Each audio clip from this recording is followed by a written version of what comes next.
बिहार में एनडीए में सब कुछ ऑल इज वेल नहीं चल रहा है, इसलिए क्योंकि एमएलसी के चुनाव में जिस तरीके से खींचतान चल रही है और उसकी जो सहयोगी दल है वो अपने अपने जिद पर अड़े हुए हैं, तो मामला कुछ ठीक नहीं है। ऐसे में आज शनिवार है और शनिवार का दिन बेहद खास है बिहार की राजनीति में, क्योंकि कल जिस तरह से बिहार के उप मुख्यमंत्री तारकिशोर प्रसाद ने अमित शाह से मुलाकात की, संजय जायसवाल ने साफ कर दिया कि 24 सीटों में 13 सीट बीजेपी अपने दम पे लड़ेगी, बाकी जिनको लड़ना है वो लड़े। यानी कि जदयू, हम और वीआईपी को सोचना होगा कि आखिर वो कैसे लड़ेगी। इस वक्त हम बीजेपी कार्यालय के बाहर हैं और अंदर मीटिंग चल रही है, एक अहम मीटिंग कि आखिर इन 13 सीटों में कौन कौन लड़ेगा। लेकिन इतना ज़रूर है कि बीजेपी ने अपना दम दिखाया है, बड़ी पार्टी होने का जज्बा दिखाया, और ये बिहार में पहली बार ऐसा मौका है जब एक बार एक सुर में बीजेपी ये कह रही है कि हम अपना दम दिखा के रहेंगे। सहयोगी पार्टी के साथ साथ हमारे सहयोगी इस वक्त राजीव कमल है, जो बताएंगे कि जदयू के अंदर क्या कुछ चल रहा है और किस तरीके की सियासत के अंदर जो समीकरण है वो बैठने वाले। देखिए, साफ बात है कि जब से यूपी में जब चुनाव होने वाले हैं, मुख्यमंत्री जो वहाँ जब पार्टियां गठबंधन जदयू और बीजेपी का लगभग ना हो पाया, मतलब एक तरीके से नहीं हो पाया है। आरसीपी सिंह ने पहले, लल्लन सिंह ने एक तरीके से कहा है कि हम अगर बीजेपी के साथ नहीं देती है, वहाँ नहीं लड़ती है, तो हम चुनाव लड़ेंगे, अकेले लड़ेंगे।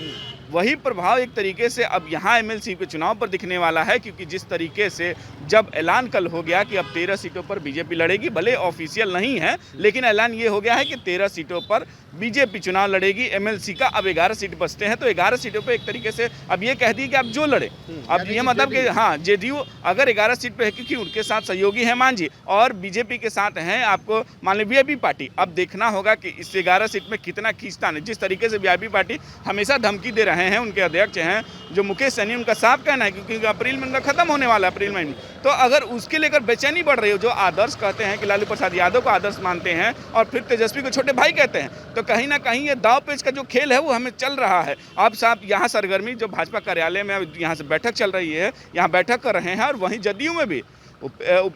वहाँ प्रदेश अध्यक्ष हैं, वहाँ बैठक ले रहे हैं, जिला अध्यक्षों के साथ बैठक हो रही है कि एमएलसी पर रणनीति बनाई, क्योंकि अब चुनाव एकदम नजदीक आ चुके हैं और यहाँ सीटों का ऐलान। एक छोटा सा सवाल आपसे मैं लेना चाहूँगा कि यदि ये समीकरण नहीं बैठता है तो क्या एनडीए में टूट संभव हो सकती है? देखिए, कुछ भी कहना मतलब कि एक तरीके से कुछ भी हो सकता है, ये तो मतलब गर्त में है, लेकिन एक बात जान लीजिए, कहीं ना कहीं मोटा मोटी ये लग रहा है कि गठबंधन फिलहाल एक तरीके से पेच में है। और जैसे यूपी में नहीं गठबंधन हो गया, ना वीआईपी का हुआ ना जदयू का हुआ, गठबंधन फिलहाल एक तरीके से पेच में है, और जैसे यूपी में नहीं गठबंधन हो गया, ना वीआईपी का हुआ ना जदयू का हुआ है, तो कहीं ना कहीं यहाँ भी उसके दिखेगा। क्योंकि एमएलसी में एक तरीके से जहाँ जदयू बार बार बराबर जैसे विधानसभा में कही कि आधे सीट पर लड़ेंगे, उस यहाँ भी वही कह रही है, उनके भी जो भी अध्यक्ष हैं, चाहे जो भी बड़े नेता हैं, वो कहते हैं कि बराबर सीटों पे। लेकिन जब बीजेपी ने 13 सीटों पे कह दिया है कि हमारे सिटिंग एमएलसी है तो हम लेके रहेंगे और वही हमारे होंगे, तो कहीं ना कहीं रार तो होगा। और गठबंधन में तो एक तरीके से अब देखना होगा कि कहीं ना कहीं खेल हो सकता है, भी होगा, तकरार भी होगा, और ऐसे में इस तकरार के बाद